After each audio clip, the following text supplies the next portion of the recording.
सवारी हाथी की हो सकती है, न कि कुत्ते की। इन पांचों प्राणियों का उदाहरण देकर भगवान ये कह रहे हैं कि इनमें व्यवहार की क्षमता संभव न होने पर भी तत्वतः सब में एक ही परमात्म तत्व परिपूर्ण है। महापुरुषों की दृष्टि उस परमात्म तत्व पर ही सदा सर्वदा रहती है, इसलिए उनकी दृष्टि कभी विषम नहीं होती। यहाँ एक शंका हो सकती है कि दृष्टि विषम हुए बिना व्यवहार में भिन्नता कैसे होगी। इसका समाधान यह है कि अपने शरीर के सब अंगों में, मस्तक में, पैर में, हाथ में, गुदा आदि में हमारी दृष्टि अर्थात अपनेपन का और हित की भावना समान रहती है। फिर भी हम उनके व्यवहार में भेद रखते हैं। जैसे किसी को पैर लग जाए तो क्षमा याचना करते हैं, पर किसी को हाथ लग जाए तो क्षमा याचना नहीं करते। प्रणाम मस्तक और हाथों से करते हैं, पैरों से नहीं करते। गुदा से हाथ लगने पर हाथ धोते हैं, हाथ से हाथ लगने पर हाथ नहीं धोते।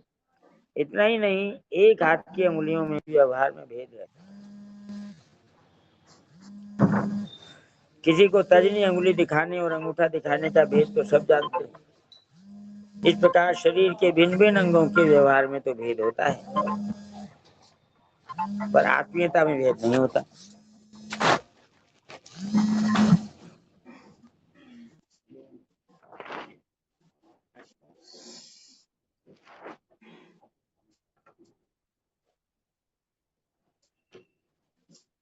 पर आत्मीयता में भेद नहीं होता।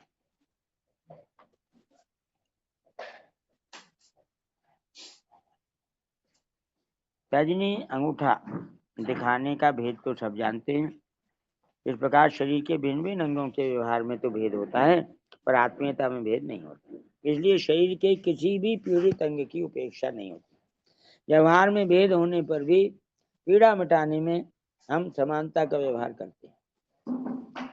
शरीर के सभी अंगों के सुख दुख में हमारा एक ही भाव रहता है।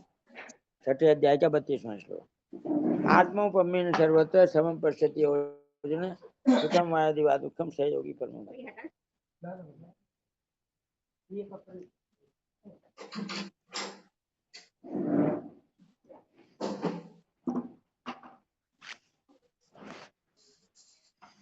सहयोगी परमो मत है।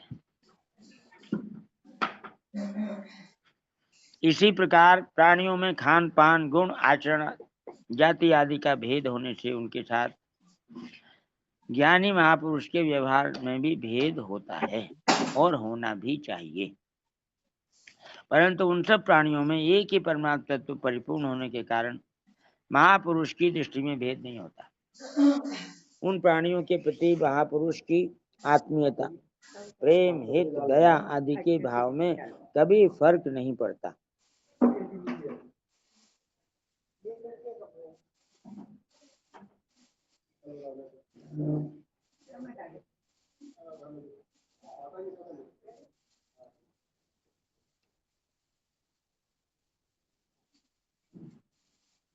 उनके अंतःकरण में राग, द्वेष, ममता, आसक्ति, अभिमान, पक्षपात, विषमता आदि का सर्वथा अभाव होता है। जैसे अपने शरीर के किसी अंग का दुख दूर करने की चेष्टा स्वाभाविक होती है, ऐसे ही पता लगने पर दूसरे प्राणी का दुख दूर करने की और उसे सुख पहुंचाने की चेष्टा भी उनके द्वारा स्वाभाविक होती है। यही कारण है कि भगवान ने यहाँ महापुरुषों को समदर्शी कहा है, न कि समवर्ती। गीता में दूसरी जगह भी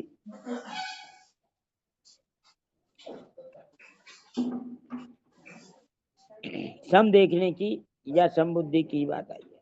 जैसे समबुद्धि विशिष्यते, छठे अध्याय का 9वां श्लोक। सर्वत्र समदर्शन, छठे अध्याय का 29वां श्लोक। आत्मोपमेन सर्वत्र समम पश्यति, छठे का 32वां।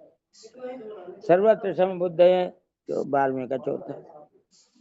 समम सर्वेषु भूतेषु यह पश्यति से पश्यति, 13वें का 27वां। और समम पश्यनि सर्वत्र, 13 का 28।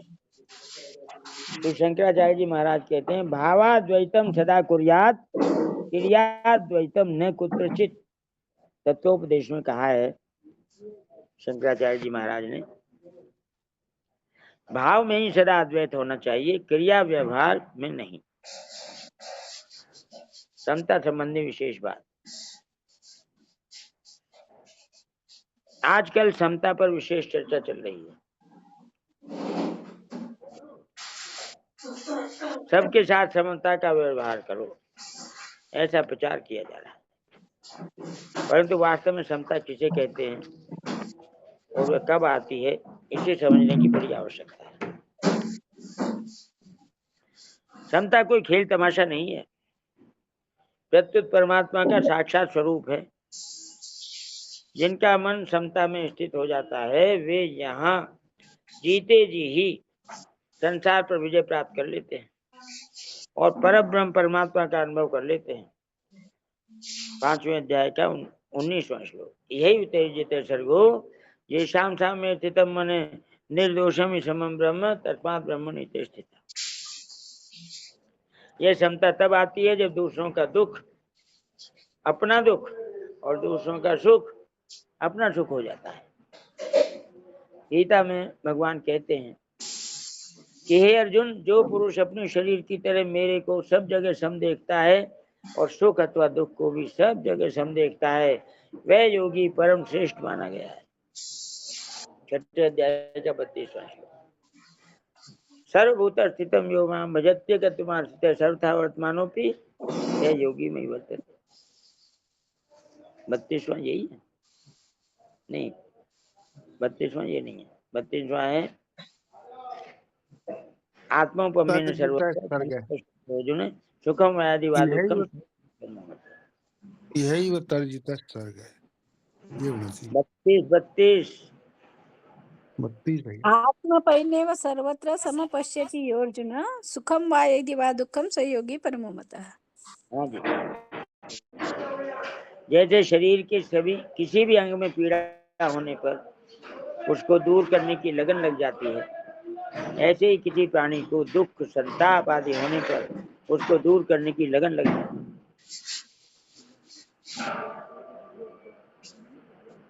तब समता आती है।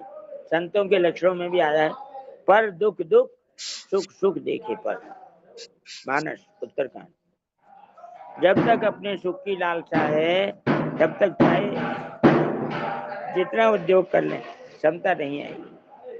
परंतु जब हृदय से लगन लग जाएगी कि दूसरों को सुख कैसे पहुंचे, उनको आराम कैसे हो, उनको लाभ कैसे हो, उनका कल्याण कैसे हो, तब समता स्वतः आ जाएगी। इसका आरंभ सर्वप्रथम अपने घर से करना चाहिए। हृदय में ऐसा भाव हो कि किसी को किंचन मात्र भी दुख या कष्ट ना पहुंचे, किसी का कभी अनिष्ट ना हो, चाहे मैं कितना ही कष्ट पाऊं, पर मेरे माता पिता, स्त्री पुत्र भाई भौजाई आदि को सुख होना चाहिए। घर वालों को सुख पहुंचाने से अपने हृदय में शांति आएगी ही।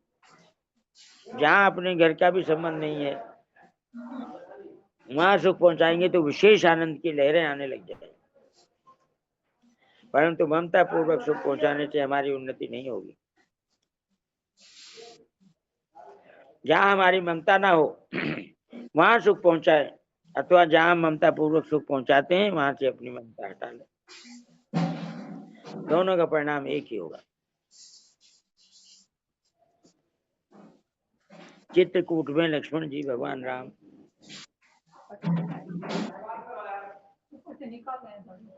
चित्रकूट में लक्ष्मण जी भगवान राम और सीता जी की सेवा कैसे करते हैं, यह बताते हुए गोस्वामी श्री तुलसीदास जी महाराज कहते हैं, सेवई लखन सीय रघुवीरई जिमि अविवेकी पुरुष शरीर।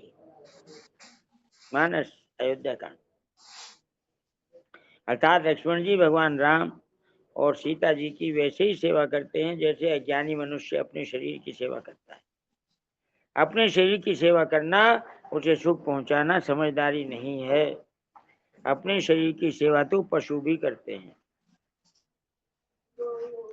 जैसे बंदरी की अपने बच्चे पर इतनी ममता रहती है कि मरने के बाद भी उसे उसके शरीर को पकड़े हुए चलती है, छोड़ती नहीं। परंतु जब कोई वस्तु खाने के लिए मिल जाए तब वह स्वयं तो खा लेती है, पर बच्चे को नहीं खाने देती। बच्चा खाने की चेष्टा करता है तो उसे ऐसा घुड़की मारती है कि वह ची ची करता भाग जाता है। अतः ममता के रहते हुए समता का आना असंभव है। ममता और समता का आपस में बैर है, जिससे हमें कुछ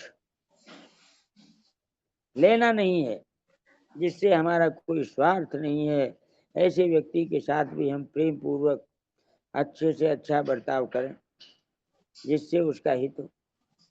कोई व्यक्ति मार्ग में भटक गया है, उसे मार्ग का पता नहीं है और वह हमसे पूछता है, हम उसे बड़ी प्रसन्नता से मार्ग बताएं अथवा कुछ दूर तक उनके साथ चलें तो हमें हृदय में प्रत्यक्ष सुख का, शांति का अनुभव होगा।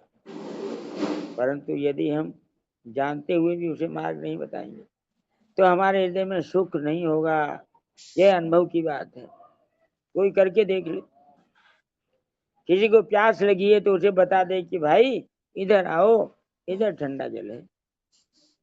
फिर हम अपना हृदय देखें, हमारे हृदय में प्रसन्नता आएगी, सुख आएगा।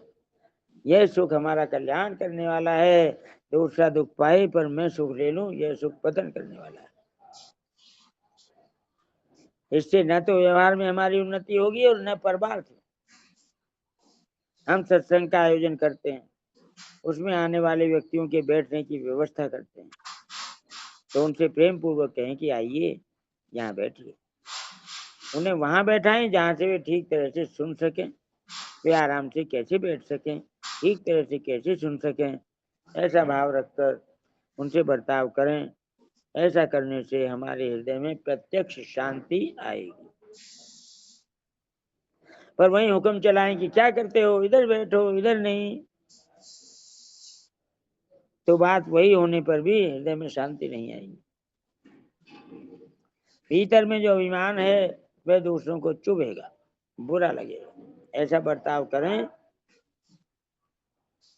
और चाहें कि समता आ जाए तो वह कभी नहीं आएगी। सबके हित में जिसकी प्रीति हो गई है उन्हें भगवान प्राप्त हो जाते हैं। ते प्राप्नुवन्ति मामेव सर्वभूत हिते रताः।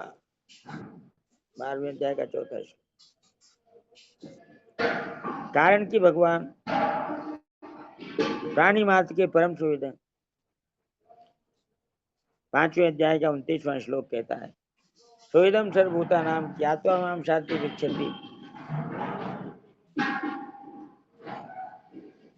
वे प्राणी मात्र का पालन पोषण करने वाले, आस्तिक से आस्तिक हो अथवा नास्तिक से नास्तिक, दोनों के लिए भगवान का विधान बराबर है। एक व्यक्ति बड़ा आस्तिक है, भगवान को बहुत मानता है और उन्हें पाने के लिए सादर भजन करता है, और एक व्यक्ति ऐसा नास्तिक है कि संसार से भगवान का खाता उठा देना चाहता है। भगवान को मानने से और भगवान के कारण ही दुनिया दुख पा रही है। भगवान नाम की कोई चीज है, ऐसा उसके हृदय में भाव है और ऐसा ही प्रचार करता है। ऐसे नास्तिक से नास्तिक व्यक्ति कोई भी प्यास जल मिटाता है, और यही जल आस्तिक से आस्तिक व्यक्ति की भी प्यास मिटाता है। जल में ये भेद नहीं है कि वह आस्तिक की प्यास ठीक तरह से शांत करे और नास्तिक की प्यास शांत ना करे। वह समान रीति से सबकी प्यास मिटाता है। ऐसे ही सूर्य समान रीति से सबको प्रकाश देता है, हवा समान रीति से सबको श्वास लेने देती है, पृथ्वी समान रीति से सबको रहने का स्थान देती है। इस प्रकार भगवान की रची हुई प्रत्येक वस्तु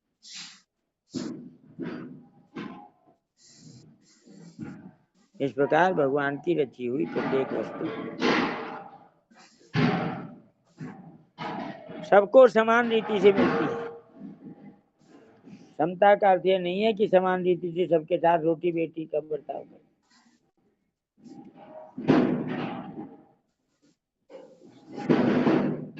समता का अर्थ यह नहीं है कि समान रीति से सबके साथ भोजन और विवाह का बर्ताव करें। व्यवहार में समता तो महान पतन करने वाली चीज है। समान बर्ताव यमराज का है, मौत का नाम है, क्योंकि उसके बर्ताव में विषमता नहीं होती। चाहे महात्मा हो, चाहे गृहस्थ हो, चाहे साधु हो, चाहे पशु हो, चाहे देवता हो, मौत सबकी बराबर होती है। इसलिए यमराज को समवर्ती, समान बर्ताव करने वाला कहा गया है। अतः जो समान बर्ताव करते हैं वे भी यमराज हैं। समवर्ती परितराट अमर कोश में आता है। पशुओं में भी समान बर्ताव पाया जाता है। कुत्ता ब्राह्मण की रसोई में जाता है तो पैर धोकर नहीं जाता। ब्राह्मण की रसोई या तो हरिजन की, वह तो जैसा है वैसा ही चला जाता है, क्योंकि यह उसकी क्षमता है। पर मनुष्य के लिए क्षमता नहीं है, प्रत्युत महान पशुता है। क्षमता तो यह है कि दूसरे का दुख कैसे मिटे, दूसरे को सुख कैसे हो, आराम कैसे हो, ऐसी क्षमता रखते हुए बर्ताव में पवित्रता, निर्मलता रखनी चाहिए। वास्तव में बर्ताव में पवित्रता रखने से अंतःकरण पवित्र हो जाता है, निर्मल हो जाता है। परंतु बर्ताव में अपवित्रता रखने से, खान पान आदि एक करने से अंतःकरण में अपवित्रता आती है, जिससे अशांति बढ़ती है। केवल बाहर का बर्ताव समान रखना शास्त्र और समाज की मर्यादा के विरुद्ध है। इससे समाज में संघर्ष पैदा होता है। वर्णों में ब्राह्मण ऊंचे हैं और शूद्र नीचे हैं, ऐसा शास्त्रों का सिद्धांत नहीं है। ब्राह्मण उपदेश के द्वारा, क्षत्रिय रक्षा के द्वारा, वैश्य धन संपत्ति के द्वारा, आवश्यक वस्तुओं के द्वारा, और शूद्र शरीर से परिश्रम करके सभी वर्णों की सेवा करें। इसका अर्थ यह नहीं है कि दूसरे अपने कर्तव्य पालन में परिश्रम न करें, प्रत्युत अपने कर्तव्य पालन में समान रीति से सभी परिश्रम करें। जिसके पास जिस प्रकार की शक्ति, विद्या, वस्तु, कला आदि है, उसके द्वारा चारों वर्णों की सेवा करें, उनके कार्यों में सहायक बने, परंतु चारों वर्णों की सेवा करने में भेदभाव न रखें। आजकल वर्ण आश्रम को मिटाकर पार्टीबाजी हो रही है। आज वर्णाश्रम में इतनी लड़ाई नहीं है, इतनी लड़ाई पार्टीबाजी में हो रही है। यह प्रत्यक्ष बात है। पहले लोग चारों वर्णों और आश्रमों की मर्यादा में चलते थे और सुख शांति पूर्वक रहते थे। आज वर्णाश्रम की मर्यादा को मिटाकर अनेक पार्टियां बनाई जा रही हैं,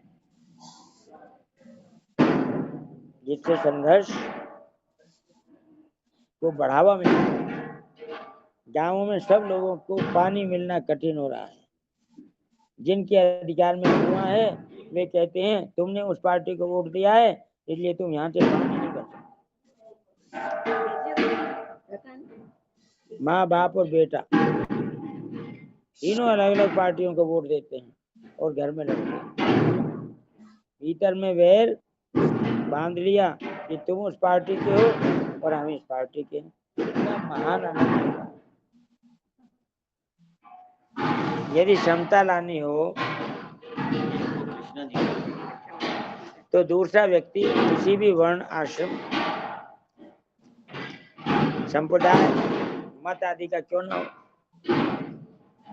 उसे सुख देना है, उसका दुख दूर करना है और उसका वास्तविक हित करना है।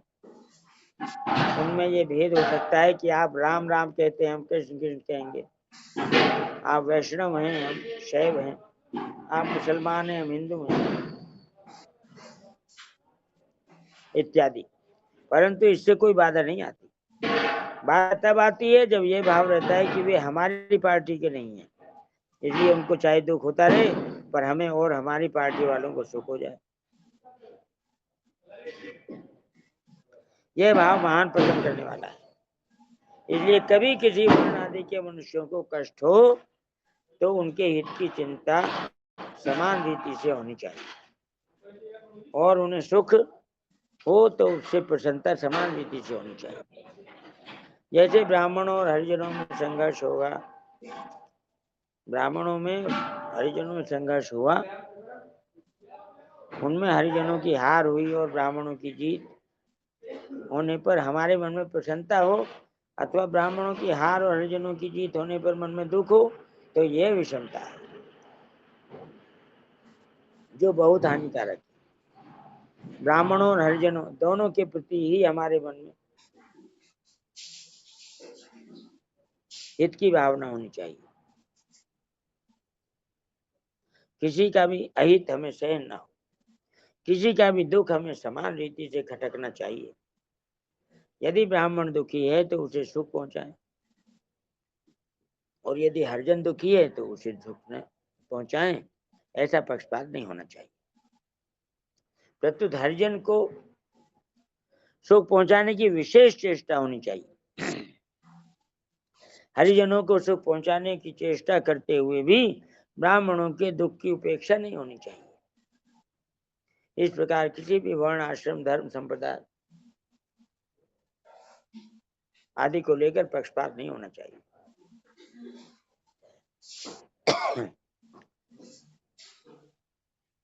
सभी के प्रति समान रीति से हित का बर्ताव होना चाहिए। यदि कोई निम्न वर्ग है और उसे हम ऊंचा उठाना चाहते हो तो उस वर्ग के लोगों के भावों और आचरणों को शुद्ध और श्रेष्ठ बनाना चाहिए। उनके पास वस्तुओं की कमी हो तो उसकी पूर्ति करनी चाहिए, उनकी सहायता करनी चाहिए, परंतु उन्हें उकसाकर उनके हृदय में दूसरे वर्ग के प्रति ईर्ष्या और द्वेष के भाव भर देना अत्यंत ही अहितकर है, घातक है तथा लोक परलोक में पतन करने वाला है। कारण कि ईर्ष्या, द्वेष, अभिमान आदि मनुष्य का महान पतन करने वाले। यदि ऐसे भाव ब्राह्मणों में है तो उनका भी पतन होगा। प्रणाम आचार्य जी। उनका भी पतन होगा। हाँ जी, राम राम आचार्य जी। ऐसी समता उनका आचरण के अनुसार हो जाती है, क्या करें? इनका क्या इलाज है? जो एक नीति पर चलता है, एक अनीति पर चलता है, तो उनकी पक्षपात न करके क्या करना चाहिए? यथा योग्य व्यवहार होना चाहिए। इनमें ऐसा भाव बन जाता है कि ये तो अनीति करते हैं और ये नीति करते हैं, तो इनमें उनको या तो उनके हवाले छोड़ दे, उसका पक्षपात न ले, किसी का भी एकांत में चले जाए, या किसी का लेना चाहिए। ये थोड़ा खुलासा कीजिए। देखो, ऐसा है, एक व्यवहार है शारीरिक और एक उसके प्रति भाव है मानसिक। हाँ। मानसिक भाव सबके प्रति दया का होना चाहिए, हित का होना चाहिए। हाँ। शारीरिक व्यवहार के साथ हमको वैसा यथायोग्य ही करना चाहिए जैसा जो डिजर्व कर रहा है। जैसे हाँ। कुत्ता घर में आया तो कुत्ते को भगाओगे या बैठाओगे? भगाएंगे। तो कुत्ते में भी भगवान है, उसको लाठी हाँ। नहीं मारे। हाँ, पर भगाना पड़ता है, भगाना पड़ता है। तो शारीरिक व्यवहार, बाहरी व्यवहार तो होगा यथायोग्य, उसमें विषमता होगी। और जो आंतरिक व्यवहार है वो तो सबके साथ समान होगा कि ये भी भगवान का, मैं भी भगवान का। भगवान के दोनों, तो फिर व्यवहार में विषमता कैसे हो सकती है जी? ये बात है। हाँ। कुत्ते को चोट लगी है तो उसके प्रति भी हमको उतना ही दुख होना चाहिए जैसे अपने को दुख होता है, और उसके दुख को दूर करने की चेष्टा यथायोग्य होनी चाहिए। कुत्ते को कभी डंडा नहीं मारना चाहिए। बहुत अच्छी बात है।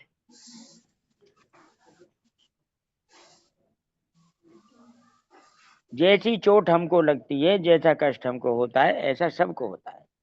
ये भाव भीतर का है, और बाहर का भाव जो है वो तो जैसा सामने देखो वैसा करना पड़ेगा। अब आपको मारने के लिए, काटने के लिए कुत्ता आ रहा है तो आप बचोगे या नहीं बचोगे? बचेगी, कोशिश तो यही करेंगे बचने की। हाँ जी, यही बात है। बहुत अच्छी बात है, अच्छा खुलासा हो गया। जो अपने अंतःकरण से, अपने संयम से दया भाव होना चाहिए। अंतःकरण में भाव समानता का हो और बाहरी व्यवहार जैसा बाहर का भाव चाहिए अलग है और भीतर का अलग है। जी।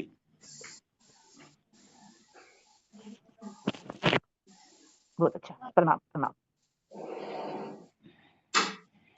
प्रणाम आचार्य जी। अभी आपने जो ये बात बताई कि अंदर समता का व्यवहार हो और ऊपर से मतलब जैसे करना चाहिए, मतलब सामने वाला है उस हिसाब से, मतलब जा मतलब नीचा न दिखाते हुए, मतलब उस हिसाब से करना चाहिए। लेकिन आचार्य जी, अगर ऊपर का व्यवहार से भी अंदर तकलीफ हो जाती है तो ये, और मन करता है कि एकांत में रहे, मतलब इस माहौल में रहने से क्या है कि कभी उन सामने वाले के व्यवहार के अनुसार थोड़ा सा व्यवहार करना पड़ जाता है, तो उससे भी अंदर बहुत दुख होता है। तो इसका बताइए। देखो, ये अगर यथासंभव आप दूर रहिए, एकांत में रहिए, लेकिन जब संभव नहीं है तब तो फिर आपको व्यवहार करना ही पड़ेगा। ये जी बचना वो, हमेशा हाँ नहीं हो उस सकता। हिसाब से हमेशा बचाव नहीं, मतलब कभी कभी ऐसा थोड़ा सा हो जाता है कि जरूरी हो जाती है दो शब्द कहने, तो उससे भी बहुत दुख होता है अंदर, तो फिर इसका क्या करें? कहने का तरीका सुधारो। जब हम किसी से घृणा के भाव से कुछ कहते हैं तब बुरा लगता है, जब हम उसके प्रति हित का भाव रखते हुए कहते हैं तो दुख नहीं होगा। सर जी, हित के भाव से भी कहते हैं, लेकिन उसको भी वो लोग वो बात अगर नहीं समझते, कभी कभी ऐसा माहौल, मतलब तो उसके लिए भी आप तकलीफ होती है, लेकिन उनकी हाँ समझ को छोड़ दो, अपनी समझ को संभालो। ठीक है आचार्य जी, ठीक, जय श्री कृष्ण।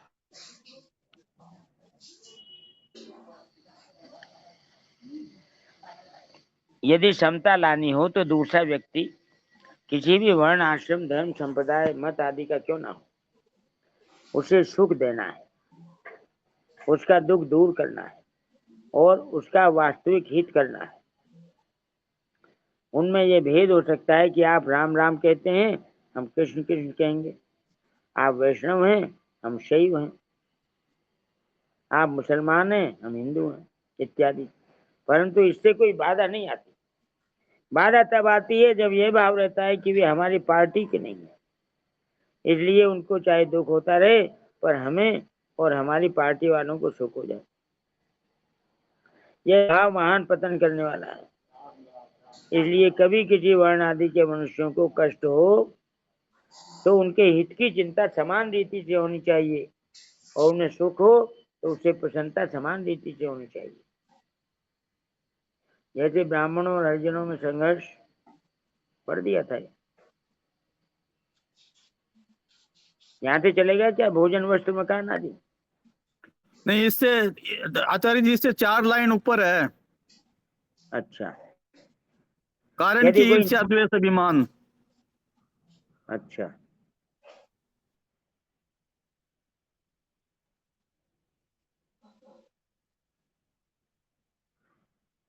हाँ, सभी के प्रति समान रीति से हित का बर्ताव होना चाहिए।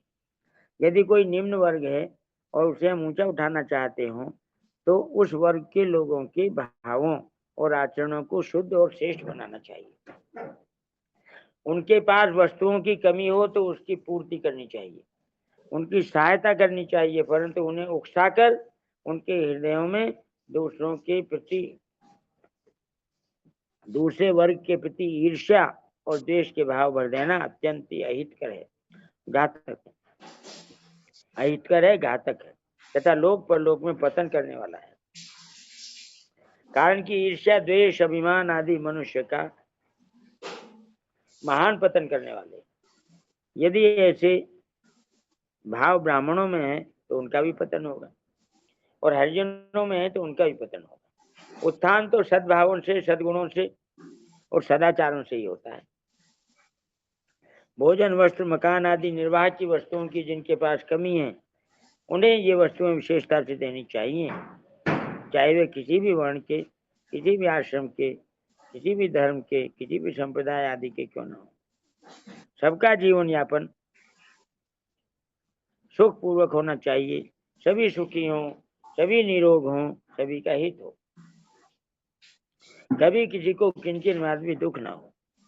सर्वे भवन्तु सुखिनः, सर्वे सन्तु निरामया, सर्वे भद्राणि पश्यन्तु, मा कश्चित् दुःख भाग् भवेत्। ऐसा भाव रखते हुए यथा योग्य बर्ताव करना चाहिए, यही समता है। ऐसा भाव रखते हुए यथा योग्य बर्ताव करना ही समता है, जो संपूर्ण मनुष्यों के लिए हित करे।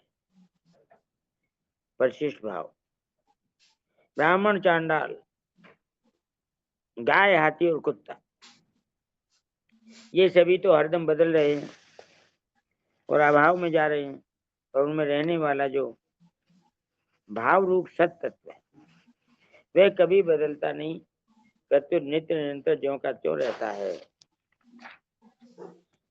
ज्ञानी लोग उस सत तत्व को ही देखते हैं, जैसे चींटी रेत में मिली हुई चीनी के दाने को पकड़कर निकाल लेती है, ऐसे ही ज्ञानियों की विवेकवती सूक्ष्म दृष्टि असत संसार में व्याप्त सत तत्व को पकड़ लेती है।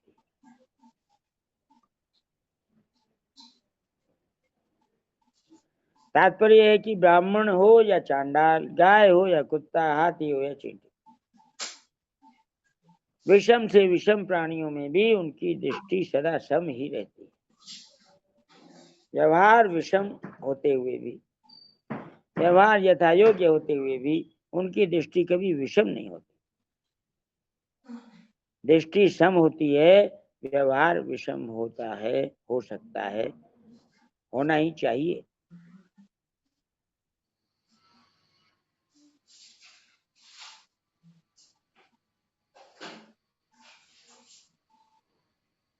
हाँ जी, किसी को कुछ बोलना है? मैं शुरू कर दूं? आचार्य जी राम राम। राम राम। आचार्य जी 19वां श्लोक तो अगले सत्र में लेना ही ठीक रहेगा जी। ये जो आपने आज पढ़ा है इसका थोड़ा भाव आप अपने हिसाब से बता दीजिए, सबको समझ में आए सरलता से, तो ठीक रहेगा। ठीक है।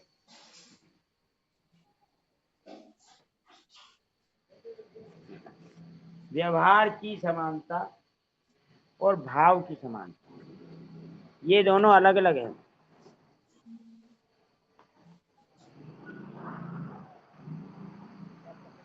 भाव सबके साथ समानता का होना चाहिए,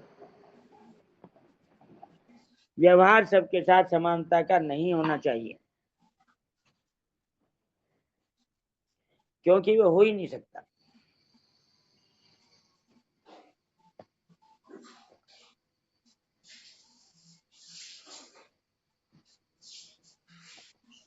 रेत में मिली हुई चीनी के दाने को पकड़कर निकाल लेती है चींटी, ऐसे ही ज्ञानियों की विवेकवती सूक्ष्म दृष्टि असत संसार में व्याप्त सत तत्व को पकड़ लेती है। संसार असत है, लेकिन संसार जो सत्य दिखाई दे रहा है वह तत्व सत्य है। उस तत्व को पकड़ना ये है ज्ञानियों की दृष्टि, विवेक की दृष्टि, और संसार के साथ बह जाना ये है अविवेक की दृष्टि, अज्ञानियों की दृष्टि। मनुष्य को विवेकवान बनाया भगवान ने, तो विवेक का हमेशा ध्यान रहना चाहिए, विवेक के अनुसार ही भाव होना चाहिए। व्यवहार में विवेक नहीं है, व्यवहार में तो व्यवहार में असमानता स्वाभाविक है। ये बात अच्छी तरीके से समझने की है। माँ, बेटी, बहन, दादी, नानी, भाभी, सभी माताएं बहनें, लेकिन व्यवहार सबके साथ यथा योग्य होता है। इसी तरीके से सब प्राणियों के साथ हमारा व्यवहार उसी के अनुसार होना चाहिए जैसा वो डिजर्व करते हैं, लेकिन भाव सबके प्रति ये होना चाहिए कि ये भगवान के हैं। सब भगवान के होने से हम सब एक हैं, और शरीरों के व्यवहार स्वभाव के अनुसार से हम सब अलग अलग। तो ये अलगाव व्यवहार के लिए है और ये एकता भाव के लिए है। किसी का हित किसी का अहित ये नहीं होना चाहिए, सबका हित ये भाव होना चाहिए। जैसे इस श्लोक में समझाया कि हाथी है, कुत्ता है, सवारी तो हाथी की कर सकते हैं, कुत्ते की सवारी थोड़ी करेंगे। गाय है, कुत्ता है, तो गाय का ही दूध पिया जा सकता है, कुत्ते का नहीं। इस प्रकार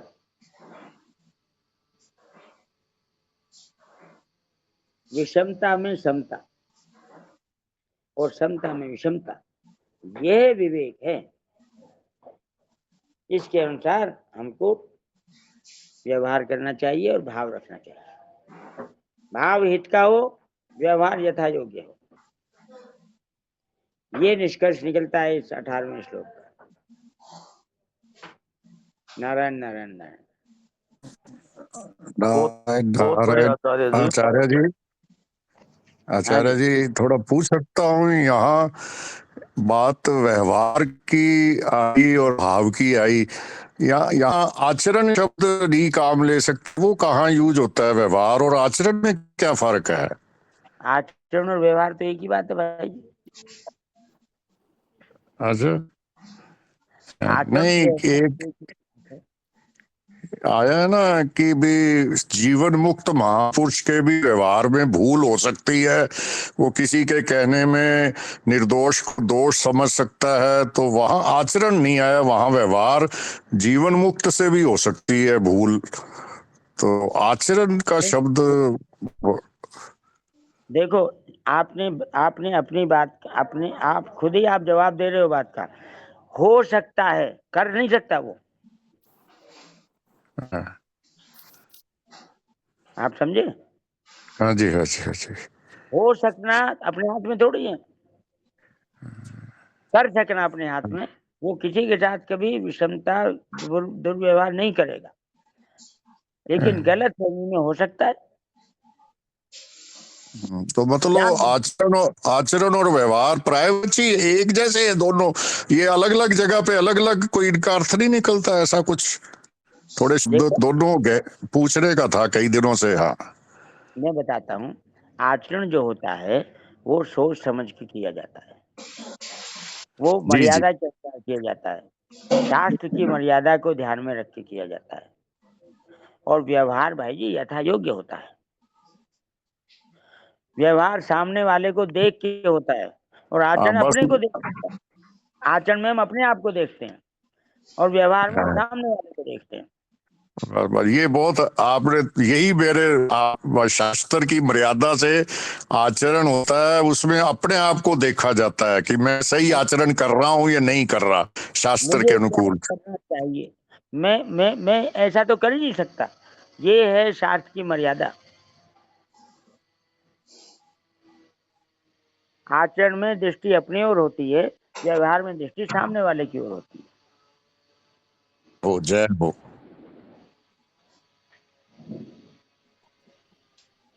बहुत बढ़िया आचार्य जी। ओम प्रकाश जी को बुलाएं।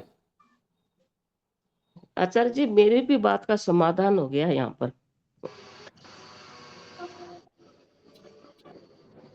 ओम प्रकाश भाई प्रणाम।